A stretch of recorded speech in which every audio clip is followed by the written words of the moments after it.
You know that feeling when your chest tightens, your heart starts racing, and your brain's telling you there's something seriously wrong? Your breathing gets shallow, your hands start shaking, you get lightheaded, you start scanning your body looking for problems, and the more you scan it, the more problems you find. That feeling is real.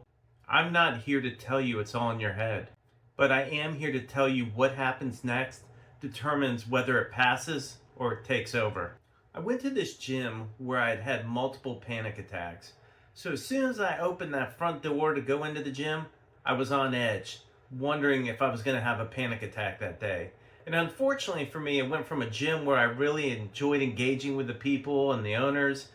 It became a place that I associated with panic. So I'm working out, and all of a sudden I feel a little pressure in my chest, and it's building a little bit. As time goes on, I'm feeling more pressure, and I start getting anxious, and the pressure keeps building, and all of a sudden my mind starts racing and going, am I having a heart attack? Am I having a stroke? What is happening to me right now? The more I focused on the pressure in my chest, the more intense it got. To the point where I started thinking to myself, do I just leave the gym now and drive myself to the ER? But maybe I don't have time for that, so maybe I just go up and grab the manager and tell them what's happening and have them call 911. And then the pressure's building, my mind's racing. And then I start thinking, do I even have time for that? Do I just grab the person on the machine next to me and ask them for help and hope that they go to the manager or call 911 themselves? But the more I'm thinking about this and focused on this, the pressure is building and my anxiety is going through the roof. And then I burped. I couldn't believe it. I actually had to laugh at myself in the gym because I had taken a gas bubble and created it into a life-threatening emergency. That was the moment I realized I had been doing this to myself. Every sensation, every twinge, every heartbeat, I had treated it like it was an emergency. And my brain believed me every single time. Here's what was actually happening. Every time I paid attention to a sensation, I was telling my brain it was important. And my brain took that as a warning sign, so it fired back more signals, which made me pay more attention, which only made it worse. It was a loop, and I was feeding it every single time. I wasn't having emergencies, I was creating them. These sensations were real, but the story my brain was telling me about them was not. Nothing was ever actually wrong. My brain couldn't tell the difference between a real threat and an imagined one. Anxiety doesn't need a real emergency, it just needs your fear. The moment you treat a sensation like a threat, your brain goes into full protection mode. And that's when a gas bubble becomes a heart attack.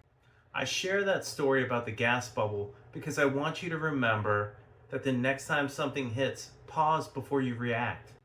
Don't immediately investigate it. You're not CSI trying to solve a crime. Just notice it and leave it alone. Before your brain jumps to worst case scenarios, give it a boring explanation first.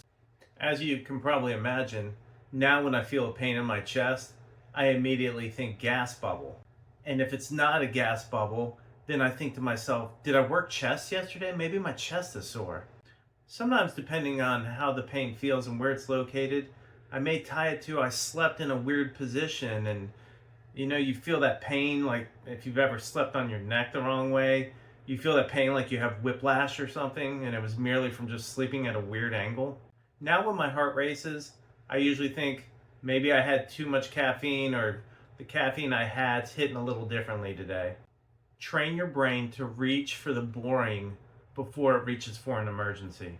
Most of the time when you stop fueling anxiety, it passes on its own. You don't have to fix it. You don't have to escape it. Just stop feeding it and let it run out of fuel. You don't beat a panic attack by proving you're safe. You beat it by refusing to treat it like an emergency in the first place. By the way, I'm Vinnie Merz, a high-performance anxiety coach. I help ambitious professionals stop anxiety from sabotaging their success, their confidence, and their peace of mind. Everything I shared comes down to one thing. Your brain learned this pattern, which means it can unlearn it. You are not broken, you are not weak. You have just been giving anxiety exactly what it needs to survive. If this is something you're living right now and you're tired of it running your life, you don't have to figure this out alone. I offer a free 30-minute strategy session where we'll talk about what's holding you back, your path to move forward, and see if it's a fit for both of us. The link is below if you're interested in scheduling your strategy session. If this helped you, subscribe, hit the like button, and turn on the notification bell so you get notified the next time I put out a video. I post every Tuesday with practical tools to help you take back control. No fluff, no theory, just what actually works. Your brain learned this pattern, which means it can unlearn it too.